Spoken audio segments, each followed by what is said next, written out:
আসসালামু আলাইকুম।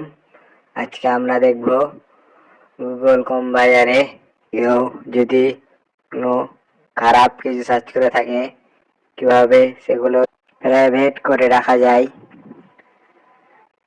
বা যদি আপনার ফোন বাড়ির কেউ চালায় তো এই সেটিংসটি করে রাখুন, নিরাপদে থাকবেন। চলুন আমরা প্রথমে দেখা আসি। প্রথমে আমরা ক্রোম বাজারে যাব,